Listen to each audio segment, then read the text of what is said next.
Happy Friday. Happy Friday. Welcome, my friends. Um, Surprise guest today, my old dear friend Omer Tanay, partner at Goodwin, uh, longtime conspirator, is going to join us in just a minute. But I figured I'd kick off. We'll talk a little bit about Helen Dixon's new paper. I see if we can get Helen to join maybe next week. I pinged her late last night and I didn't reach her. So maybe she's on the road. Many of you know she's a real athlete and does some real significant expeditions. But I'll catch up with her and see if we want to dig in and ask any further questions. Omer and I wrote a paper years ago that we never completed, shame on us, try to grapple with the challenges of measuring whether a privacy law is effective. So I'll wait for Omer to join before I talk about that. The other big news is that Google has made a sandbox announcement. I think the direction has been clear for some time as Google made clear that the challenges of moving forward with the various technologies advanced in the sandbox, have run into competition authority concerns, data protection authorities not being fully satisfied, advocates being unhappy, industry being unhappy, and it seemed like clearly the path to phasing out cookies was not going to happen, but the general work and the structure and some of the efforts were continuing, and the actual fate of some of the work plans or Google's product plans wasn't quite certain. So Google did make a big announcement. I just shared it. I'll post it in the chat here as well. Let me interrupt to join. Omer join. Omer, thank you for the special guest appearance. You know what I might do? I might have a bunch of like old timers and maybe even some exciting new people be like standing, invitees, and maybe different people will join each week. I haven't put our comms team in charge of sort of really driving the speakers and so forth. I wanted to just topically be able to touch whatever was happening and do it very casually. But there are all sorts of super interesting people out there, and there are all sorts of timely issues and old friends. And it's at a minimum, it's a chance for us to chat. So I'll give you the first invite. Standing Friday. Any guests want? I know I've had some people raise their hand. Maybe we'll rotate you in as well, get some fresh perspectives. I thought before we turn to Helen's paper. Haven't you already been I don't have this? volume on your side. You can't hear me? You don't have volume for me. Can you hear me? Okay. Yep. But we do not hear you. No? Strange. And, how about now? Can you hear me? No. Let's see. No? That's very strange. Very strange. Bear with me a second. Let's see what we can figure out here. Oh, you know what? That's my speakers. Hold on.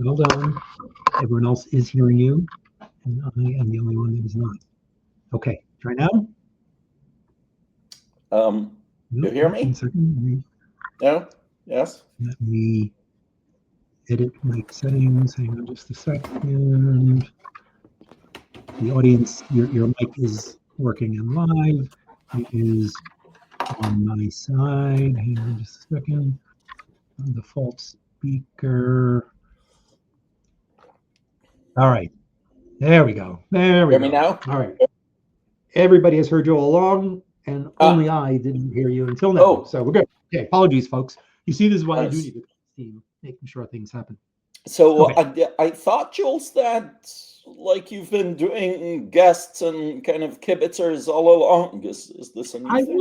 I was for quite some time programming and arranging, and then I just got so busy that I didn't have time to think about the call until Friday, and I would travel and so forth. So last couple, I've just been turning on the microphone, talking about what is and what does.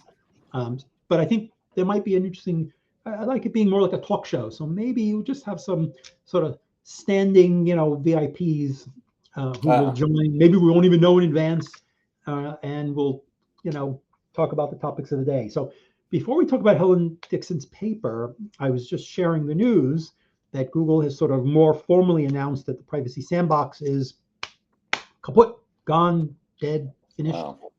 Obviously, not brand new news that cookies were going to be deprecated, or that the decision had been backed away from.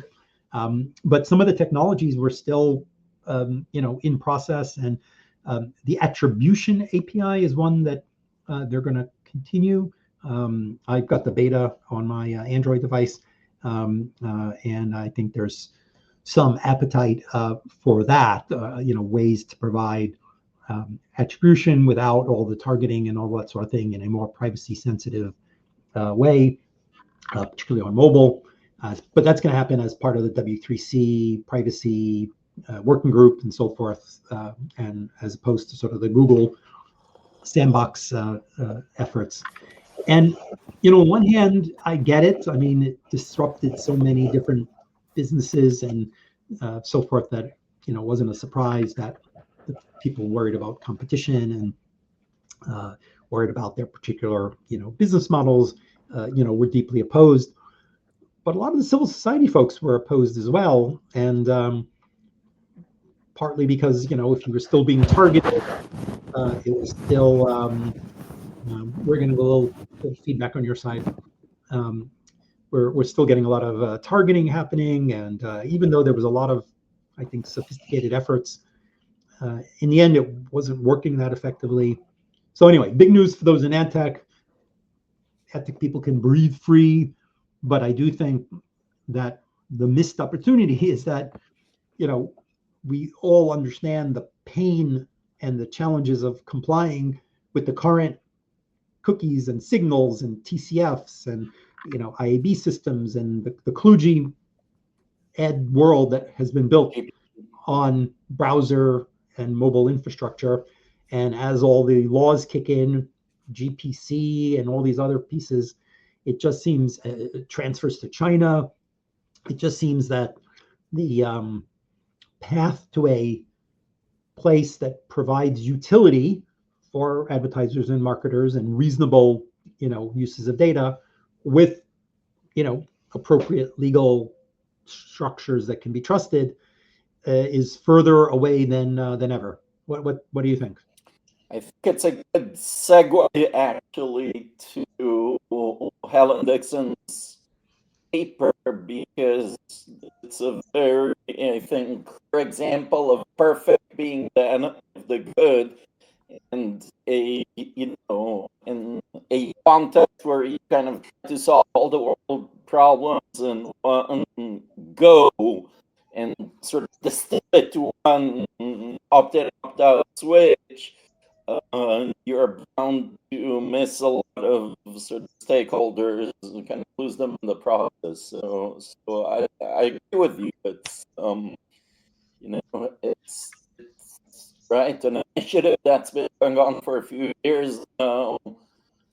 Everybody sees the benefit and sort of why it's an improvement compared to the current state, but you can't get to the goal because not everyone's happy. We are plagued by audio still. I think it's your earbuds or whatever, the Bluetooth or the connection seems to be Really? a little bit not terrible, but not great. Well, I did ping Helen, but it was late last night, and then she may be on the road or the like, so maybe we'll catch her. But thank you for flagging. I hadn't seen it. In international data privacy law, Helen has a guest editorial. GDPR is not loved, but does it work? And I don't think she makes the argument whether it is or isn't working fully, but that we don't have a good structure to even evaluate whether it's working or not. And you, I think, reminded folks in your post that we took on, and we a paper maybe we should really come back and complete it, because with California's impact and others, our paper was, how could you possibly assess whether a data protection law works? I don't know if we were focused specifically. This was not that long after GDPR went into effect. Right. And I think what we tried to do, I don't know where the draft is, we got to dig it up, is say, look, we're not going to tell you, but here are the different criteria that different stakeholders would argue is relevant. How many fines? How big fines? Is less data being shared? Right? We said these are all the things. I think we were inspired a bit. Lauren Smith, who was a staffer here and went on to work in the private sector and so forth, had done a really great paper on algorithmic harms. And I think we found that, industry or researchers saw all the benefits and critics saw the risks, and industry people would look at the risks and say, that's not even a risk. Why is that a risk? Filter bubble, no such thing. I don't believe it, or I don't even think it's harmful. Who cares if Netflix shows me the same kind of movies and so forth? And civil society, we're never going to get agreement when different kinds of stakeholders are coming with a different framing. Let's list all the things that anybody considers a concern and explain what their concerns are. And then we can at least argue from the same playing field. So I think what we tried to do there was just come up with the kinds of criteria. We got some interesting feedback at the annual Privacy Law Scholars, but I think we never concluded it, and we need to figure out how to get around to it, among our other parts.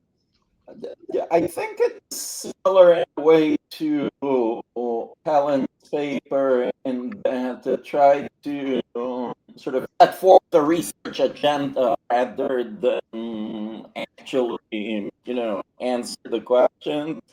Like, what would the metrics, the criteria even be? And, if you can agree on those, then hopefully you can try to gather the question. And I didn't look back to our draft, but I think it's very difficult to actually agree on metrics. And this plays out now. You mentioned the CCPA and some of the other state laws. Like, how is a lot of DSARs good or bad? I think we'd agreed that a shorter period of time to respond to these SARS is better than a longer period, although even then, maybe, people are sort of summarily dismissing them. Fines, obviously, it's not clear that the higher the fines, the better the system. Right, at the end of the day, I think GDPR, in contrast to a lot of other laws, actually articulates very clearly what its goal is. By the way, can you hear me better, Jules? Oh, good. Because it has, the section 1 or 2, I forget, which actually sets forth the purpose. But we don't see it usually in U.S. laws, right? But this, it says, the purpose, there's like a twin goal. One is to remove barriers to commerce in the union, and the other is to protect fundamental rights. And I think privacy is right front and center here. So has GDPR achieved those goals?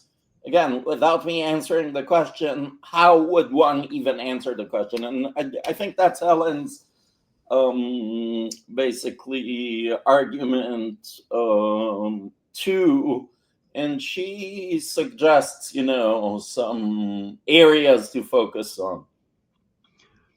Helen flags that when the European Commission did the mandatory evaluations that it did, it focused on things like data transfers and sort of the cooperation and consistency, but a lot of the data needed to even do some of these assessments isn't easily available, right? I mean, do we know? I don't know. Obviously, GDPR significantly addresses data breaches, right? Um, well, how do you assess whether without GDPR, the number or severity of data breaches would be worse? Do we look at the number of reports, the severity of claims? I mean, all the reporting, that everybody was very worried about when the mandatory periods and so forth kicked in.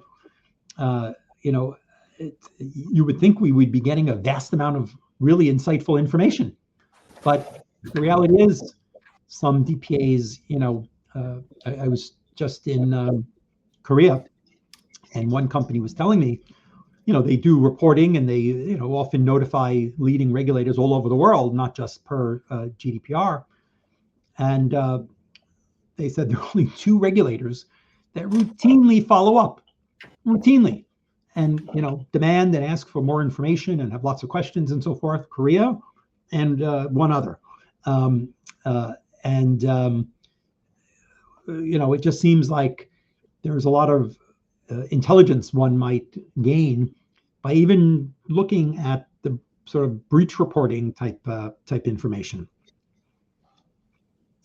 I just want to add one sort of aspect to this, which is the fact that it's not a closed system, right? So Europe isn't. The UK actually is, but it's not part of the EU now. It's part of a global economy, and one effect that regulation might have, and I think some would argue that this regulation did have, and not to mention the next one kind of down the pike, which is the AI Act, is to, export European technology to other markets, namely to the United States and China. So, if that is the effect of the regulation, well, does that enhance privacy and intra-state commerce in Europe? Probably not. I think that's, it's more difficult maybe to measure, although maybe there are metrics for that too. But I think you'd agree, Jules, that the intuition here is, yes, this regulation has the effect of making it easier to run a data-fueled business in the United States than in Europe. Now, again, maybe it's a good thing. Maybe you don't want data-fueled businesses, but remember, it's also research. It's also clinical trials. It's also AI. Yeah. So just another factor. You can't assess just Europe. You need some other sort of benchmarks. Our team at the Brussels Privacy Symposium last week, the event we run together with VUB, University of Free Brussels, had a real multi-stakeholder breakout group discussing potential for GDPR reform. And I didn't get the full readout. They all just got back. We'll write up some more detail and sort of share. But I think, just to step back, it does seem pretty clear that business voices, civil society voices, nobody seems to be calling for a wholesale, reform, as many problems people may have. And I wonder whether a large part of the reticence on the industry side, well, if you call for a giant, reopening of GDPR, you have 2 big concerns. One, reputational. Well, you're a bad actor because you're complaining about GDPR. And then the second one is, what happens if you reopen? Do you end up with, something that creates even more challenges than the ones that you think you have? So most of the industry voices, are all focused on marginal. Here's this that could be made better, and this could be tweaked, and but the bones and the structure and the general concept is effective. And civil society, I think, is worried that the threat of reform, driven isn't driven right now by, well, how do we give people more privacy, or how do we find businesses, more and quickly, right? They see that the drive is a business and economic drive, and so see it mostly as, threatening. And so in most circles, it can be hard to have a very thoughtful, considered, sensible conversation. So I heard we did, and I'm super eager to get a good readout. I couldn't be there on my own. One of the paths that again, maybe we needed to have finished this paper by now, because it feels like when you have stakeholders who don't agree on what the desired outcome is, right? You and I wrote about this when we wrote the paper called "To Track or Not to Track," and I've mentioned it on earlier calls, right? If we don't agree whether it's good for a room to be light or dark, we're not going to debate what the light switch looks like. The people who need a light room, if somehow it doesn't end up on, I don't care what the switch looks like. If it doesn't end up on, they're in the dark. They're against it. And if you're somebody who thinks it's risky, bad things happen in the light, you want dark. Again, any result that doesn't leave most people out, you're against it. And so it feels like all the metrics need to be laid out that are potential areas, and then we can actually understand, what we're arguing about in order to have a more sophisticated conversation, depending on where the policymakers are coming to the table with what they want to achieve. I use California as an interesting example. How do we know if CPPA and all the following laws around the country have given us more privacy? Is it, like you said, the number of deletion requests? I note that most companies, and I've said this before, years ago, before California, said, we do not share your personal information. And chief privacy officers and others, certainly during my days at AOL or DoubleClick, we could hold the line. So we can't do that. Our privacy policy says we're legally accountable. We do not share personal information. We violate our policy. We're subject to enforcement. Yes, there was EdTech, and EdTech was sharing, and so on and so forth. So if that's your biggest concern in the world, CPPA clearly gave people more effective opt-out blocking rights around EdTech, especially now with the GPC and so forth. But most companies, because they couldn't get around the fact that they had to say, I share data, do not sell my data, because of their EdTech exposure, now say they sell your personal data. So again, if I landed from Mars and I said, let me look at what the world was 10 years ago. Well, everyone is saying I don't sell my information. And again, if you're a civil society person and your biggest concern was the EdTech thing, okay, you solved a certain, you advanced. But if I was simply looking at the language, and all of a sudden now everybody says I sell personal information, do people have more privacy or not? I was interviewing a senior regulator a couple of weeks ago, and I said, what is success with these sort of data broker deletion and GP? I said, does it simply have to exist and work? And if a minimum number of people exercise their rights, but most stay in by the default because they don't care, they don't pay enough attention, and the business model continues, is that fine with you? Or is success that the data broker business is obliterated, and whatever fallout there is from third parties who need that data for fraud or whatever other purposes, you don't think it's a problem? Is that the outcome? And I didn't really get a clear answer, but I think it cues up a big question for US law as well. Is the answer people are not sharing data, businesses have less of it, and we don't think that that's a problem, things will be fine? Look at the debates around sharing data for AI. Every time a company does something, there's a flap about it. At the same time, we want our AI to work better and better and better. And why is it hallucinating? Why is it giving me the wrong answers? But no, don't use my data, right? I don't know. What do you think? As you often do, you raised several kind of profound, complicated issues in a couple of minutes now. I'll just note that Helen does write that almost every European digital regulatory or policymaking initiative starts with at least on the table you have the idea of saying that ad tech is verboten, illegal. Starts with that, but then it kind of dissipates into many different competing interests. A couple of things. But one, you talk about reform and kind of who's arguing what. I think it's clear that businesses care about stability and they don't really care what the rule is, right? Just tell us what the rule is, we'll implement it, and don't change things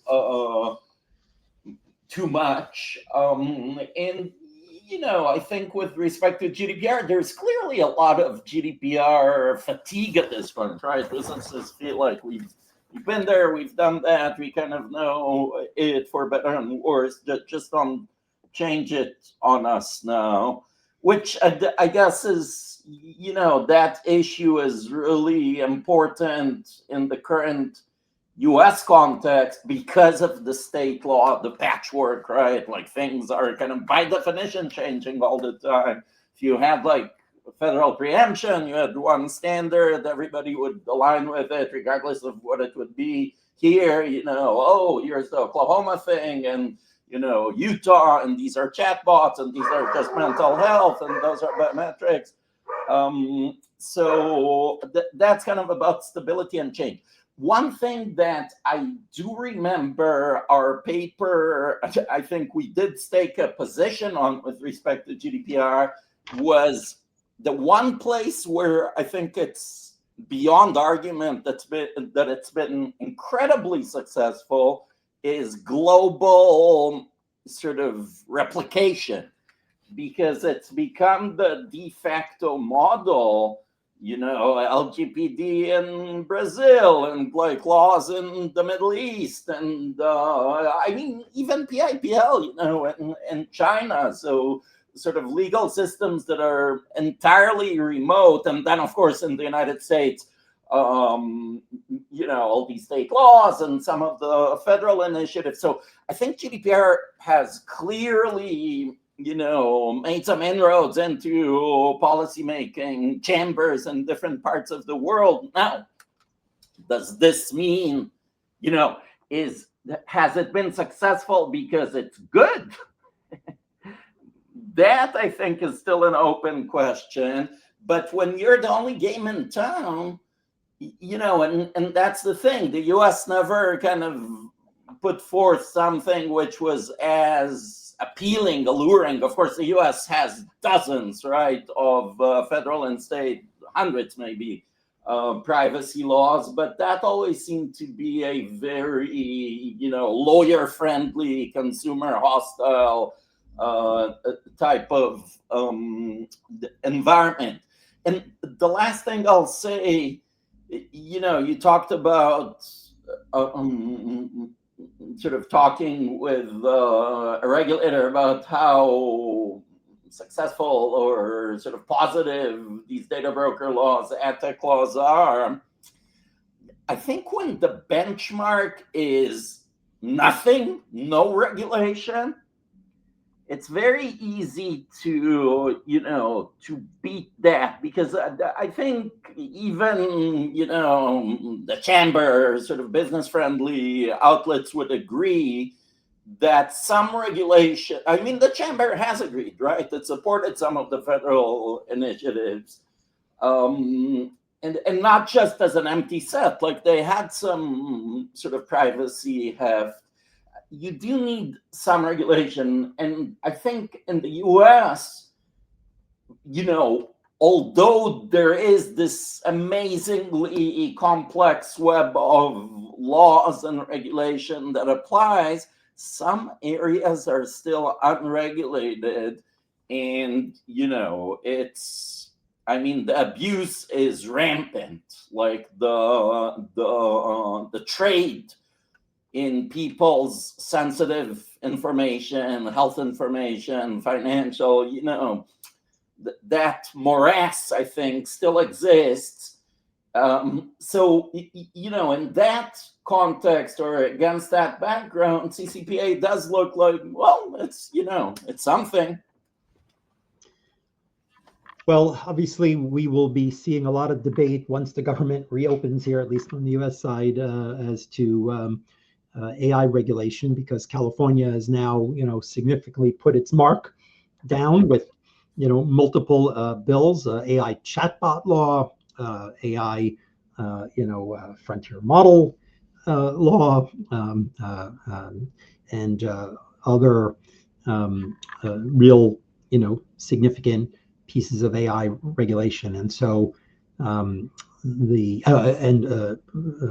private right of action in that AI chatbot law, which I think will motivate many who maybe were skeptical about AI legislation at the federal level, but now may be concerned and more interested in a preemption because of both Colorado and California. So we'll see what happens. Thanks for connecting with me. I'm going to send you a standing invite and a couple of other old pals, and then we can let's see if we can get Helen to dig a little deeper into this with us as well. And I'm glad to catch up. And hey, folks, have a good weekend. Good to see you, Omer. Bye. Thanks everybody who joined.